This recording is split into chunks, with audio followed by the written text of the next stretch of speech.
ជំរាបសួរពុកម៉ែបងប្អូនម្ចាស់ចំការស្វាយបាទថ្ងៃនេះខ្ញុំចុះមកតាមដាននៅលទ្ធផលចំការស្វាយដែលប្រើប្រាស់ Leo បូកជាមួយនឹង Umigeli បាទនេះគាត់បាញ់2ជើងរួចហើយបាទហើយយើងឃើញថាចេញត្រួយបានស្រស់ល្អបាទបានស្រស់ល្អមែនតើបាទស្វាយនេះ1000ដើមបាទនៅខាងតាពាំងអាស័យបាទខេត្តកំពង់ធំបាទគាត់បានបាញ់ Leo ជាមួយនឹង Umigeli បាទមកដល់ថ្ងៃនេះវាចូលប្រហែលជា10ថ្ងៃជាងបន្ទាប់ពីជើងទីបាទ10ថ្ងៃជាងបន្ទាប់ពីជើងទី2បាទយើងឃើញថា1000ដើមស្រស់បាទស្រស់បែបនេះ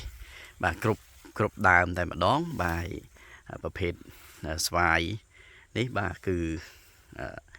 ដើមដែលមានអាយុច្រើនឆ្នាំបាទដែលពីមុនគាត់អត់តន់បានប្រើប្រាស់ផលិតផល Go Green ទេ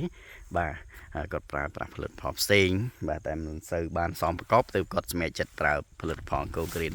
បាទអញ្ចឹងឃើញដើមទូចប៉ុន្មានដើមអាយុតិចទេបងប្អូនមើលតែដើមខាងក្នុងឡើងខៀវនេះបាទដើមឡើងដុះស្លែហើយណាបាទអញ្ចឹងដើមអាយុច្រើនហើយគាត់ធ្វើរដងរៀមពិបាកក្នុងការបញ្ចេញត្រួយដែរបាទតែគាត់បានប្រើប្រាស់ជាមួយនឹងផលិតផល Go Green បាទ Leo ហើយនិង Umigeli យើងឃើញថា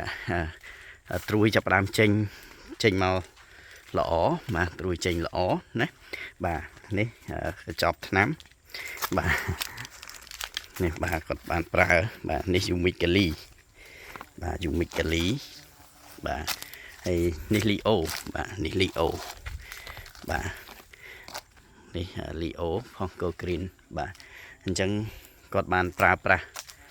ហើយបាទយើងឃើញលទ្ធផលគឺលាស់ត្រួយបានស្រស់ល្អប្រសើរបាទចេញច្រើនហើយអាយុប៉ុណ្នេះយើងចាក់អុកម៉ូនបាទយើងចាក់អុកម៉ូនទៅណាបាទស្វាយនេះអាយុប៉ុណ្នេះយើងចាក់អុកម៉ូនស្លឹកប៉ុណ្នេះល្អ